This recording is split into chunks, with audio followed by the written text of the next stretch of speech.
ला रिनकोनाडा पृथ्वी पर आकाश के सबसे करीब बसा हुआ स्थान जहां लोग बादलों के ऊपर रहते हैं। इस अत्यधिक ऊंचाई पर 5100 मीटर वायुमंडल काफी पतला हो जाता है और स्थानीय लोग केवल 50% सामान्य ऑक्सीजन लेवल के साथ जीवन बिता रहे हैं। उनके शरीर कुछ ऐसे विकसित हुए हैं कि वो हमसे 2 गुना अधिक रक्त कोशिकाएं बना सके। इस बंजर भूमि पर इतना कम एयर प्रेशर है कि एक भी पेड़ सरवाइव नहीं कर सकता। ये शहर पेरू के एंडीज में स्थित है और यहाँ की ऊंचाई यूरोप के एल्प्स में स्थित जो कि सबसे ऊंची चोटी है से भी 300 मीटर ज्यादा है। यह एक ऐसी जगह है जो आधुनिक जीवन से बहुत दूर है और जहाँ अपराध और खतरा हमेशा करीब रहता है। इस मुश्किल जगह पर लोगों के आने का एक ही कारण है, सोना। कूड़े के ढेर के बीच रहकर और अमीर बनने की उम्मीद में लगभग 50,000 लोग यहाँ आ गए हैं। हम ये देखने जा रहे हैं कि दुनिया के सबसे ऊंचे शहर में लोग कैसे रहते हैं।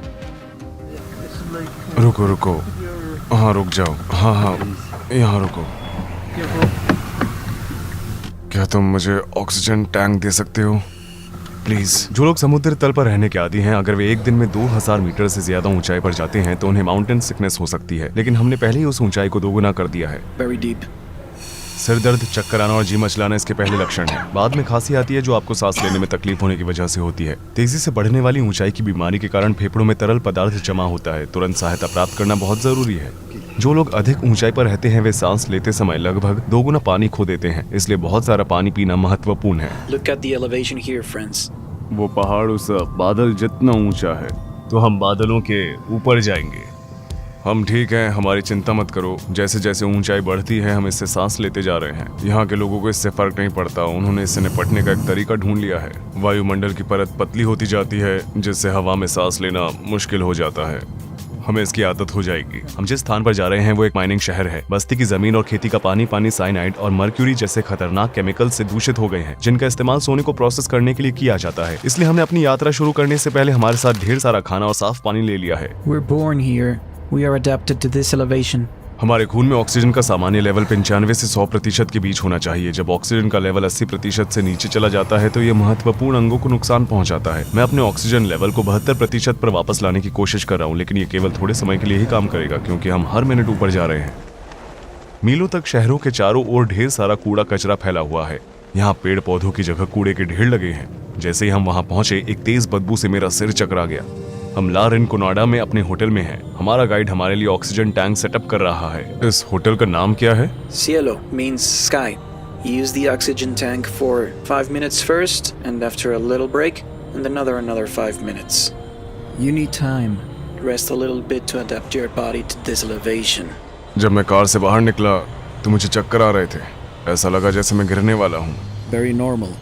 चूंकि यहाँ कोई बैंक नहीं है इसलिए लोग अपनी नकदी और सोना अपने पास ही रखते हैं, जिससे चोरी और लूटमार जैसे अपराध बहुत आम हो जाते हैं। हम ये सुनिश्चित करने के लिए 2 पुलिस कर्मियों के साथ काम कर रहे हैं कि हम फिल्म बनाते समय सुरक्षित रहें। वे अंडरकवर पुलिस हैं और हम जहाँ भी जाएंगे वे हमारे पीछे आएंगे। मार्को ने कोका की पत्तियों की तरफ इशारा किया क्योंकि वो सोचता है कि ऊंचाई की बीमारी से बचने का एक उपाय है जो यहाँ आम बात है। And also coca leaves, sir. Coca leaves. मुझे लगता है कि वे ऊंचाई से होने वाली परेशानी से बचने के लिए इसे खाते हैं। वे अपने मुंह में एक तरफ 3 या 4 पत्तियां चबाते हैं। ज्यादातर देशों में इन पत्तियों को गाना गैर कानूनी है। यह एक तरह से हमें सुन्न करती है जो लोगों को रिलैक्स होने में मदद करती है। It's good for almost everything. हो सकता है कि कोई पुलिस अधिकारी इसे ले जा सके। एक बहुत ही व्यस्त और थका देने वाला दिन खत्म हुआ और अगले दिन हम दोबारा इस शहर की खोज करेंगे। सूरज निकलने के साथ हम ला रिनकोनाडा के सेंटर में आए हैं। पुलिस हमारे साथ है। हमारे आसपास का इलाका स्थानीय कैफे, बाजारों और लोगों से भरा हुआ है। भले ही मैं अभी भी उठा हूं, लेकिन ऐसा लग रहा है जैसे मैंने कई दिनों से आराम नहीं किया है। चलना मुश्किल हो रहा है क्योंकि मुझे चक्कर और उल्टी जैसा महसूस हो रहा है। शुष्क हवा से मेरे गले में खराश और मेरे होंठ फट चुके हैं।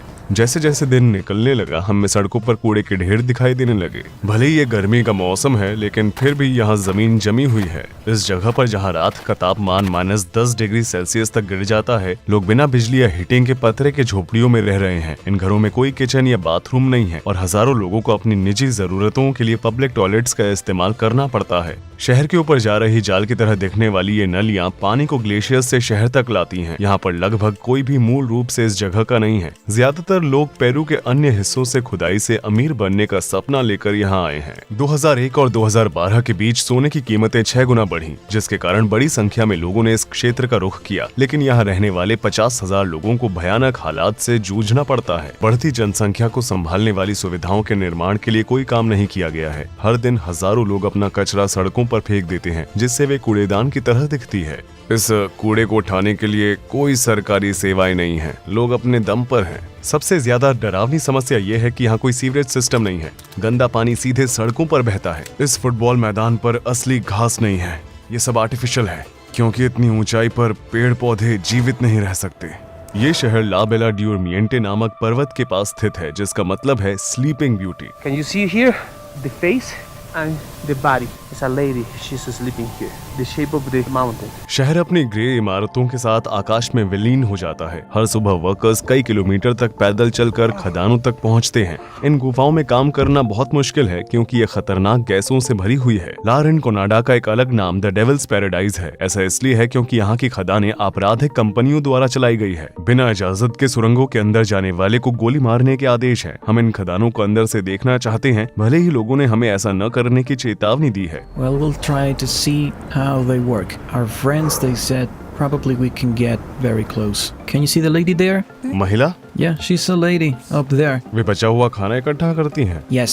महिलाओं को खदानों में काम करने की इजाजत नहीं है। स्थानीय लोगों का मानना है कि अगर कोई महिला स्लीपिंग ब्यूटी के सोने को छूती है तो उससे जलन होगी और भूकंप जैसी बुरी घटनाएं घटेंगी। वे खदानों के बाहर फेंके गए पत्थरों में सोना खोजकर अपनी रोजी रोटी कमाती हैं। पहाड़ पर सोना खोज रहे बच्चों के गालों पर फ्रॉस्ट बाइट के निशान देखे जा सकते हैं। विदेशी होने के कारण बहुत से लोग हमारी तरफ आकर्षित हो रहे हैं। मैंने सुरंगों के अंदर का फुटेज कैप्चर करने के लिए मार्को को अपना फोन दे दिया। खदान के पास सूखे फूलों, फलों और शराब की बोतलों से सजी ये पहाड़ी देवताओं की मूर्तियां हैं। वर्कर्स यहाँ दुर्घटनाओं से रक्षा करने और सोना खोजने में कामयाब होने की प्रार्थना करने आते हैं। यहाँ विस्फोट, छत के ढहने और गैस विषाक्तता जैसी घटनाएं उन्नत देशों की तुलना में लगभग 25 गुना अधिक बार होती है। अगर किसी वर्कर की मौत हो जाती है तो कंपनी इसकी भरपाई के लिए लगभग $600 देती है। ला रिनकोनाडा में सामान्य वेतन जैसी कोई चीज नहीं है। यहाँ आज भी कैचोरियो नाम का एक पुराना और अवैध तरीका इस्तेमाल किया जाता है। वर्कर्स पूरे 1 महीने तक कंपनी के लिए बिना वेतन के काम करते हैं। वे अपने लिए काम करते हैं और इस दिन उन्हें जो भी सोना मिलता है वो उसे अपने साथ ले जा सकते हैं। वे बहुत सारा पैसा कमा सकते हैं या मुफ्त में भी काम कर सकते हैं। ये इस बात पर निर्भर करता है कि कैचोरियो का दिन कितना अच्छा बीतता है। देखा जाए तो उनकी आय उनके भाग्य पर निर्धारित होती है। कुछ माइनर्स अच्छे दिखने वाले पत्थरों को छिपा लेते हैं या कैचोरियो दिन तक किसी गुप्त स्थान पर छिपा कर रखते हैं। मेरा ऑक्सीजन लेवल अब 65% है, जो नॉर्मल से काफी कम है। मैं ज्यादा सांस ले रहा हूँ और मेरी हार्ट रेट 120 से ज्यादा हो गई है, जबकि यह 80 और 100 के बीच होनी चाहिए। अभी एक स्थानीय व्यक्ति उसका ऑक्सीजन लेवल चेक कर रहा है। उसके परिणाम मेरे परिणामों से कहीं बेहतर है। 82% ऑक्सीजन और 97 की हृदय गति। मैं अब और बर्दाश्त नहीं कर सकता। मैं कुछ ऑक्सीजन लेने के लिए होटल वापस जा रहा हूँ। मैंने गर्म रहने के लिए अपना कोट पहन रखा है, क्योंकि वहाँ कोई हीटिंग नहीं है। अब हमें शहर के खतरनाक नाइट लाइफ का पता लगाने और कुछ माइनर से बात करने के लिए कुछ घंटे इंतजार करना होगा। आराम करते हुए मैं आपको सोने की असली कीमत के बारे में बताना चाहता हूँ। 8 ग्राम की सोने की अंगूठी तैयार करते समय लगभग 20 टन कचरा तैयार होता है। पहाड़ की चोटी पर सोने के लिए निकाले गए पत्थरों से एक एसिड माइन झील तैयार हुई है। आयरन सल्फेट से भरपूर ये पत्थर पानी और हवा के संपर्क में आने पर ऑक्सीडाइज हो जाते हैं, जिसके कारण ऐसा गहरा लाल रंग मिलता है। झील के किनारे रहने वाले लोग मर्क्यूरी और साइनाइड से दूषित पानी में अपनी फसलें उगाते हैं और अपने जानवरों को पालते हैं। यहाँ रहने वाले लोगों की औसत उम्र सिर्फ 35 साल है, लेकिन इसके लिए सिर्फ केमिकल्स ही जिम्मेदार नहीं है। इस ऊंचाई पर आपको हर सांस में लगभग 50% कम ऑक्सीजन मिलती है। इसलिए ला रिनकोनाडो निवासी का खून एक औसत व्यक्ति की तुलना में 2 गुना गाढ़ा होता है, जिससे हमारे शरीर को पर्याप्त ऑक्सीजन नहीं मिलती और दूसरी गंभीर बीमारियां हो सकती हैं। एक मुश्किल दिन के बाद माइनर्स टाउन सेंटर की ओर भाग रहे हैं। यहाँ केवल कुछ ही सड़कों पर बिजली उपलब्ध है, जिससे शहर का बाकी हिस्सा अंधेरे में रहता है। सभी माइन वर्कर्स यहीं पर हैं, खरीदारी कर रहे हैं और एक दूसरे के साथ मेलजोल बढ़ा रहे हैं। चारों ओर स्टॉल और छोटी छोटी दुकानें हैं और यहाँ स्ट्रीट फूड, कपड़े, घरेलू सामान जैसी चीजें बिक रही हैं। बच्चे देर रात तक एक साथ बाहर खेलते हैं।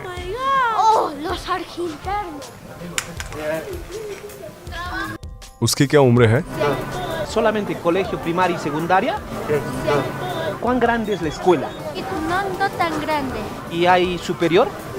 Superior no hay. After they need to move to Puno o Culiaca to study. अगर वे नहीं गए तो क्या होगा? क्या वे भी खदानों में काम करना शुरू कर देंगे? Yes. आप देख सकते हैं यहाँ पर लोग सोने के बदले में सोलिस लेने आते हैं, जो इस देश की मुद्रा है। अभी हम दूसरे एक्सचेंज ऑफिस में हैं। लुटेरों और हमलावरों से बचने के लिए इन्होंने काउंटर के सामने लोहे की सलाखें लगाई हैं। अब हम देखेंगे कि वे सोने को कैसे कन्वर्ट करते हैं। मुझे थोड़ी सांस लेने दो यार। आप जो टुकड़ा देख रहे हैं वो एक वर्कर की पूरे महीने की मेहनत का नतीजा है। अभी सोना मर्क्यूरी के साथ मिला हुआ है और दोनों धातुओं को अलग करने के लिए ब्लो टॉर्च का इस्तेमाल किया जाएगा। 1 ग्राम सोने के लिए लगभग 2 ग्राम मर्क्यूरी हवा में मिल जाती है। इस काम को करने का सबसे कठिन हिस्सा क्या है? Transportar el material. Because remember, there are many bad people or robbers and it's not really safe to transport. इन्हें ला रिनकोनाडा के बारे में क्या पसंद है? En su mayoría no hay nada, porque como puedes ver, todas partes está contaminada. Bueno, puedes ganar bien. देश की औसत से ऊपर कमाई हो जाती है, इसलिए लोग यहाँ आ रहे हैं। हाँ। सिरदर्द और थकान जैसे लक्षणों को कम करने के लिए यहाँ कई तरह की हर्बल चाय बेची जाती है। We call emoliente. ये किससे बनी है? Water, different herbs, and syrup. It's really good. Try a little bit. ये भारी है, इसे पीना बहुत मुश्किल है। We can't go more far. To there is no more electricity, no more lights. And it's better to stop here. ज्यादातर miners अपनी मेहनत की कमाई इन सड़कों पर शराब और नाइट लाइफ में खर्च करते हैं। अगर रहने और काम करने की परिस्थितियां किसी व्यक्ति को नहीं मारती हैं, तो चाकू या एड्स मार देता है। ला रिनकोनाडा में नाइट क्लब सबसे खतरनाक स्थान है। इस सड़क पर माइन वर्कर्स के लिए बार, नाइट क्लब और वैश्यावृत्ति के विकल्प हैं। हम ला रिनकोनाडा के सेंटर में हैं, जो मानव तस्करी, डकैती और हत्या का मुख्य स्थान है। If you look there, you can see the lady. There are many people trying to buy a rose for the ladies here. पूनो पुलिस के अनुसार इस शहर में लगभग 2500 कम उम्र की लड़कियों का शोषण किया जा रहा है। शहर में केवल 1 पुलिस स्टेशन है और पेरू सरकार इन अपराधों से निपटने के लिए कोई प्रयास नहीं कर रही है। क्या यहाँ कोई जेल है? No. We call Calabozo. There is like a place, a very small place. शहर में कोई अस्पताल तो होगा, है ना? There is a tiny, very tiny clinic, maybe 2, 3, 4 rooms max. अब हम एक माइनर से मिल रहे हैं जो 12 सालों से ला रिनकोनाडा में काम कर रहा है। वो शहर के एकमात्र जिम का मालिक भी है। दिन भर की कड़ी मेहनत के बाद कुछ माइनर्स अपना पसीना बहाना जारी रखते हैं। रामिरो खुशकिस्मत माइनर्स में से एक है। आपको अब तक मिला हुआ सोने का सबसे बड़ा टुकड़ा कितने ग्राम का था? 200 gramos. Oh wow, he found 300 grams in one piece.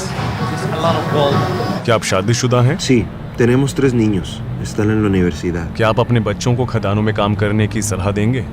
No, porque es muy peligroso. यहाँ माइनर्स को लूट लेते हैं। ऊंचाई का आपके शरीर पर क्या असर होता है? Sí, mira, a pesar de que yo soy de Piuno, tenía ese problema. Así que venir aquí a 5000 metros sobre el nivel del mar empieza a ser un reto. Problemas digestivos primeros, 3 días de sufrimiento. Después de 3 días el metabolismo empieza a adaptarse. औसतन एक minor कितना पैसा कमाता है?